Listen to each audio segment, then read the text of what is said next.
So we're getting ready to tow this truck again because we're ready to start working on it now, and we're going to take the box off first. And he's under here chaining up the axle right now.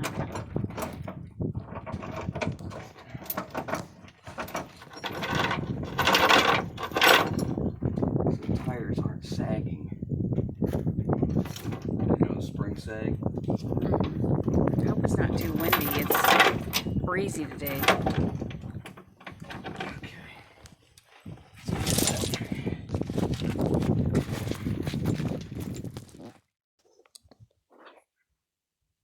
Yeah, that one's working. Okay. Yep, brake lights are working. Good. Okay. There was a lot of comments last time that I towed this. Several of, a lot of it is people that didn't pay attention to what I said. I said in my video I chose the wrong truck because this walking beam suspension was not the right choice. And it's not the right choice because, listen, it's called a walking beam because that axle and this axle are affixed to this beam right here, solid.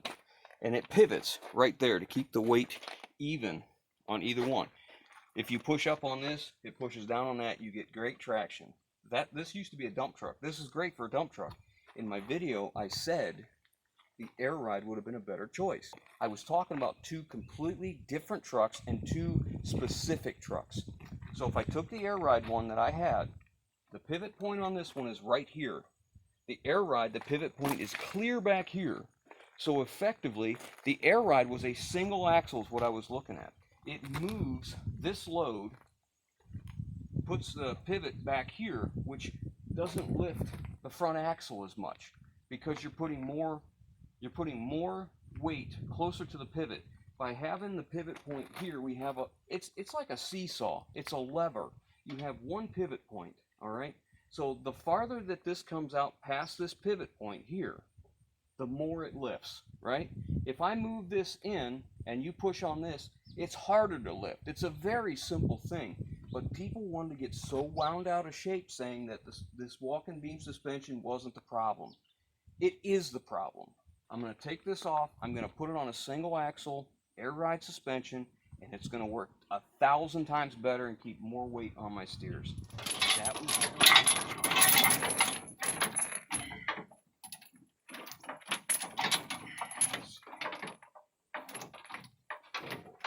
resetting our chain. Couldn't get enough lift. I made a mistake. I was pulling and had too much slack in the chain.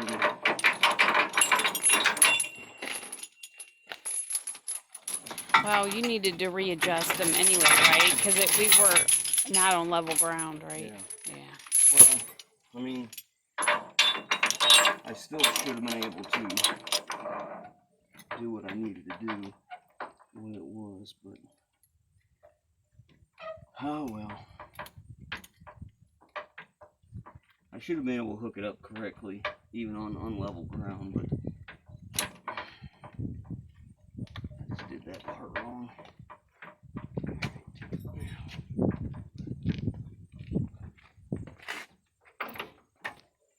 Turn this back. Now that should give us, the problem was I hooked here and I didn't get under the frame, so the chain could slide, which that was my problem.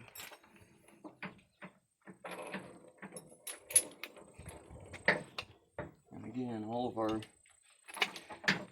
expert tow operators, you know, they know about these things and wouldn't make these mistakes. Guys, I am not an expert tow operator. I'm just a guy moving my junk.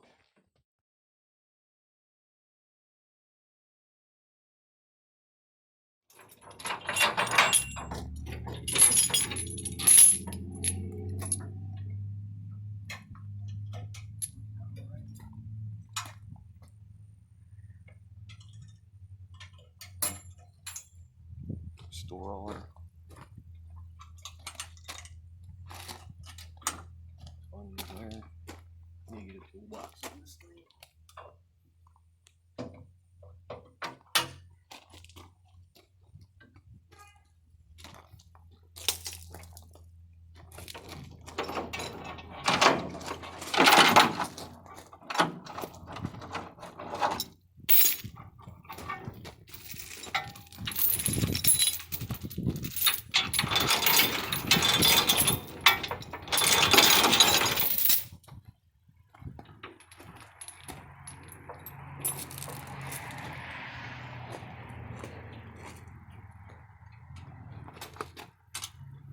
So much nicer to have a toolbox here to do this.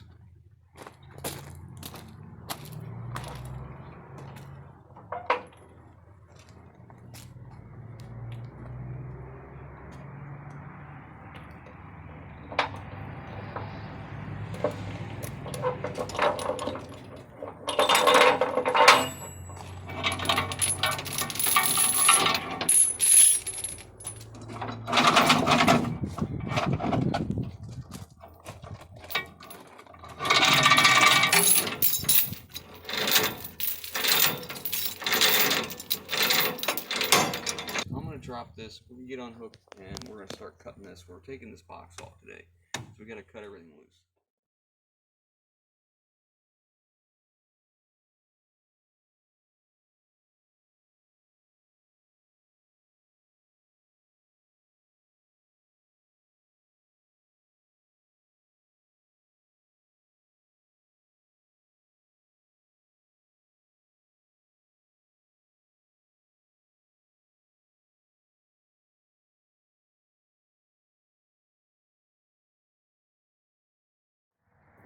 Alright, so we got the box off. This is a pretty clean frame on this truck. Got a little bit of rust here and split, you know, paint peel crap, but we'll get that cleaned up. Alright, next we're going to pressure wash this because I want to start working on it, and it's filthy, and I would much rather clean it up before I take it in the shop to start working on it. So we're going to knock all this fungus off of it and see what's going on with it. I don't know if it'll make it this video of us actually working on the truck, but we're going to get a pressure wash real quick. What a difference soap water and a pressure washer can make, huh? Cleaned up real nice. We were even able to get most of that black crap off the back. There's still some up here at the top that we'll have to get at later, but for all in all, she looks pretty good. The frame's nice and clean, no thin spots. Few things to note about it. It's supposed to have 295, 75, 22.5 tires on it. These are 10R 22.5, so these are coming off, and we'll sell them off real cheap. We'll sell them with or without the wheels. Sometimes farmers still run them 10R 22.5s.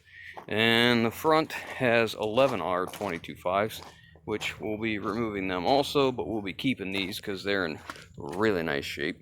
So we'll hang on to those. And let's see. Oh yeah, about the truck. So the truck is a 2004, I think. I can't remember now.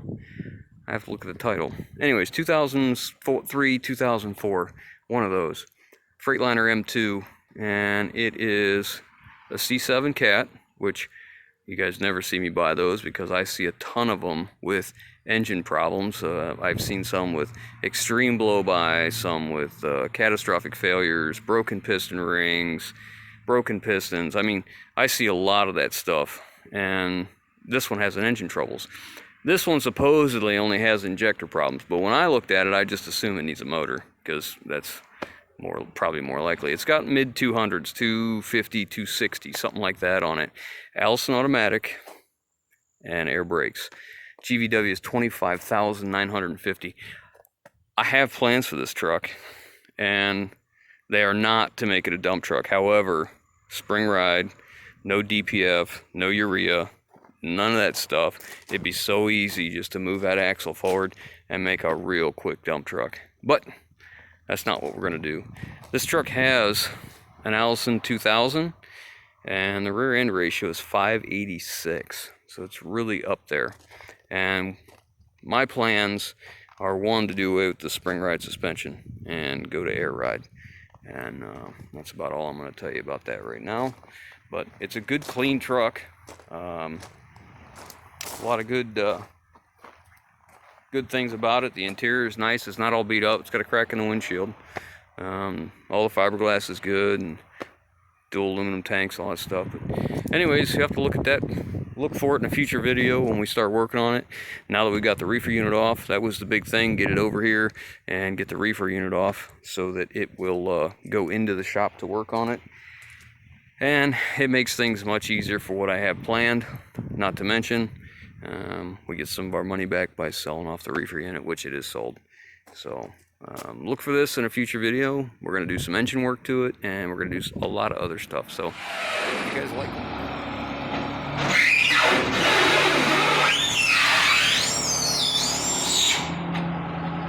Okay, so he's got all the parts off of it that he needs, so I'm getting ready to get it out of here because it's taking up real estate that we need for another truck, so.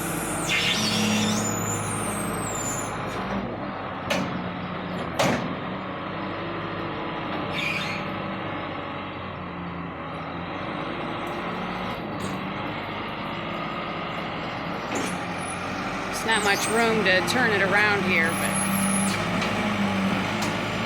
he'll get it.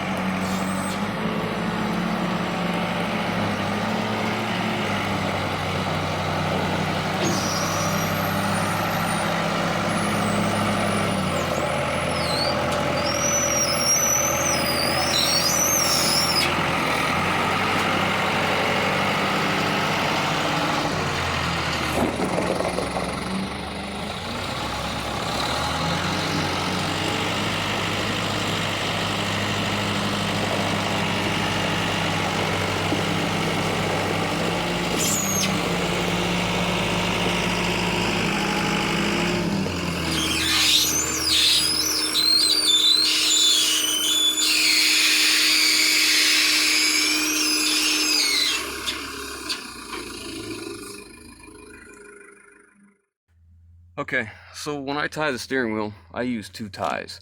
I use one going to one place, one to another, so if one would happen to come loose or fail, I have a backup. Let's bring the wrecker over and we're gonna hook up to it from the back and get it on out of here.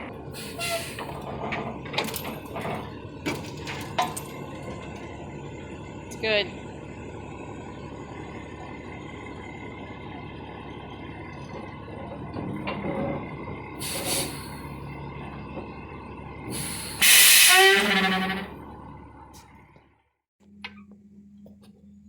Alright, so I got this piece of truck frame in here, and it's basically what is going to lift this. You see, I took my chains around the frame and under to lift it, and then over here. Alright, so what's going to happen is the chains are going to ride on this piece of truck frame and lift it up. Now when I do this, I need to turn my T-locks back so that when it comes up, it's ready to lock into place.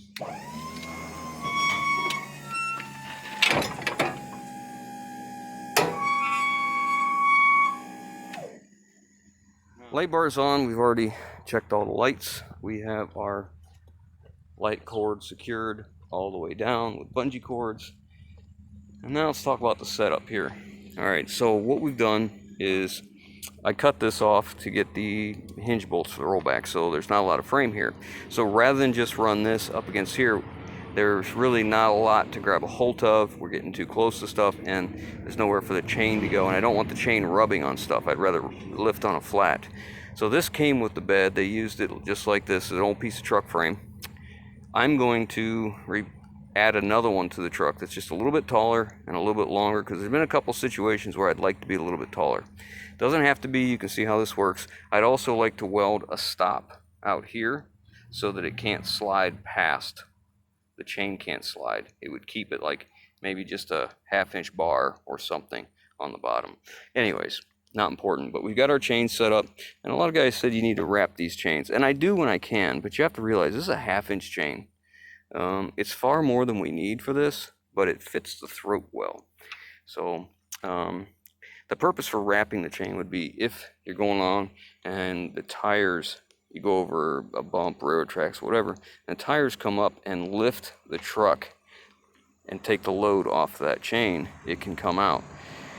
Well, I've never had that happen. I'm not saying it will not, because I'm sure it can. So what I'm going to do is I'm going to put a bungee cord from here, and I'm going to wrap it around and get it over to here so it pulls down on that one at the same time. So if indeed that event would happen, hopefully it would pull it down in.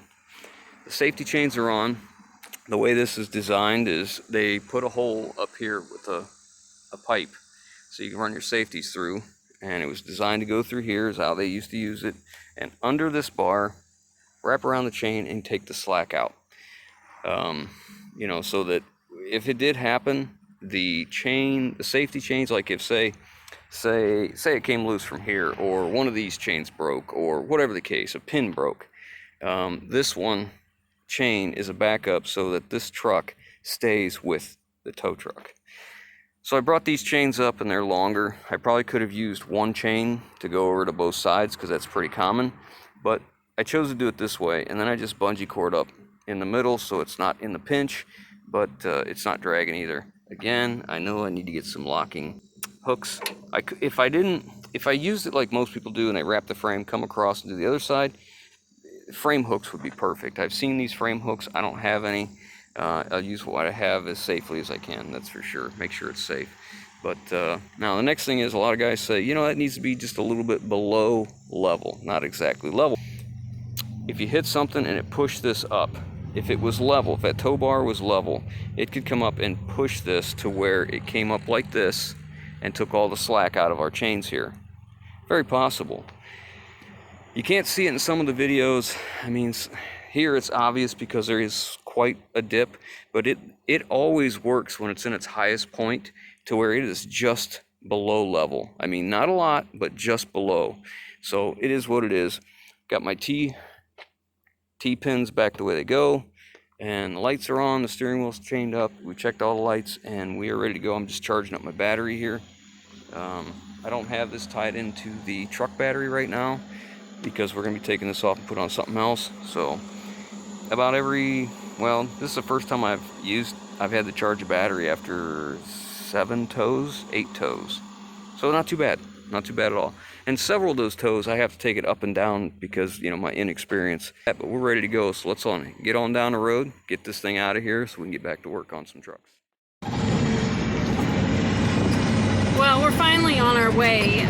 We had a minor setback. The fuel gauge, something happened to the fuel gauge. It was saying half a tank, but it ran out of fuel. So we had to prime.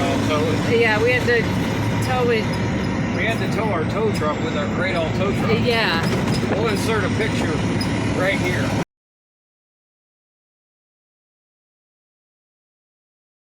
Yeah, just like at the end of the drive. We just had to pull it back up. Turned onto the road. Yeah, we just turned onto the road, but you had to prime the pump. Is that what it was? Or the filter? Take the filter off, fill it up, and then prime the system. And put fuel in both tanks because it draws from both tanks. Yeah, and then get the air out of the lines, which took forever. So we're finally on our way, though. Well, we finally made it.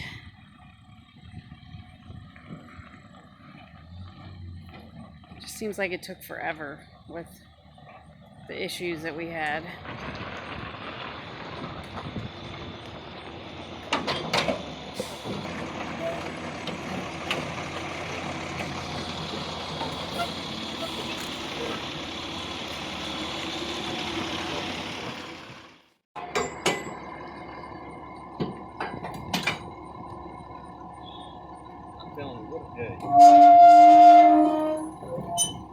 Yep, and it's hot again too.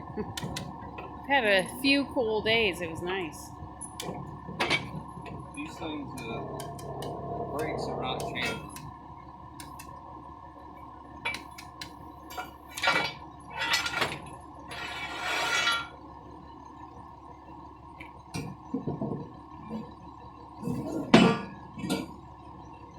Yeah, so the problem was the fuel gauge on the truck showed half a tank, and I put fuel in it the other day, it went up to 3/4. I wasn't going to leave with this truck. We pulled out on the road, I started losing power, and it ran out of fuel. So we had to get the tow truck, and because of where it was on the road, I had to pick it up from the back of this truck and I had you steer, and we basically lifted that truck and pushed this truck back into the driveway from the road. Probably not the approved method. Whatever. it works. So this is another successful tow. These things run much better if you put fuel in them. Who would have thought? So now we're gonna get all this unhooked and head back, but that'll be the end of this video. The old record's doing okay. Not like I want it to, but when we get a few minutes, we'll put this on another truck, but I just don't have the time right now. We got so much going on. Just gonna have to wait. You guys like what we're doing, you know what to do. Do the thing, ring the thing, whatever. See you next time. Well, that's the last one of the day, so I'm glad to be headed home and be done for the day. About time. Yeah, It's been one of the longest days in a long time. it has. One thing after another after another. Alright, so anytime I run a truck out of fuel, I always change the fuel filters. Now on this International, this is a DT530. There's one here and there's one before it. It's a pre-filter, and it's in this little spin-on cartridge, and it's kind of a silk screen. And this is why you always take it apart and clean it. Because every time you run it out of fuel, this is the kind of crap that gets sucked up in here. And you don't want that in your motor. Show them the diesel fuel.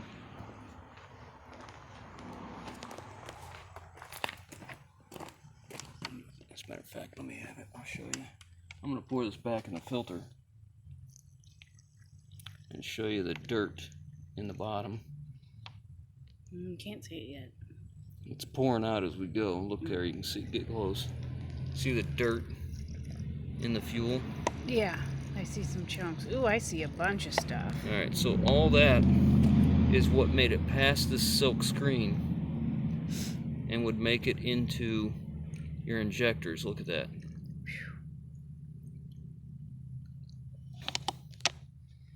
No wonder it didn't want to. Yeah, so now we're going to clean this out.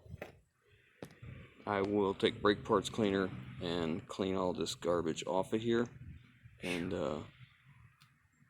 it's pretty bad. And then I'll take a blowgun and blow the inside out and see what we got in here.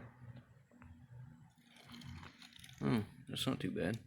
Oh, so the chunks started. Yeah, some stuff in the bottom.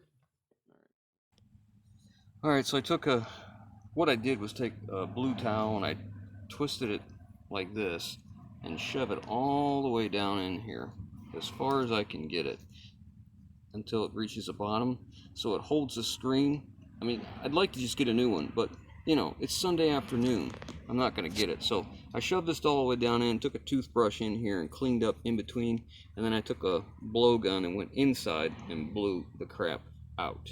So now we're gonna stick it back in. The sun is really bright, so hopefully the foam will adjust.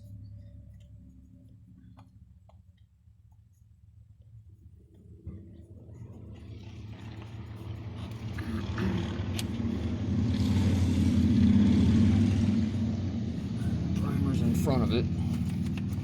So we'll see if I can get this primed up now. Once it's primed, we'll bring it back once we get it running. Alright, she's running pretty good now.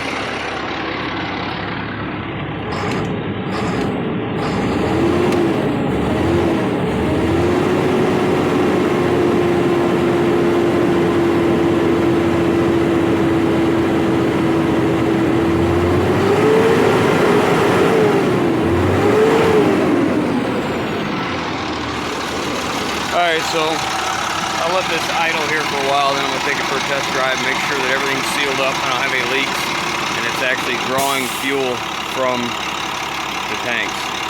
Otherwise, that'll be the end of our day. If you guys like what we're doing, give us a thumbs up. If you haven't already, hit the subscribe button. Leave your respectful comments down below, guys. We'll catch you on the next one. Say bye, lady. Test drive went well. She's good to go.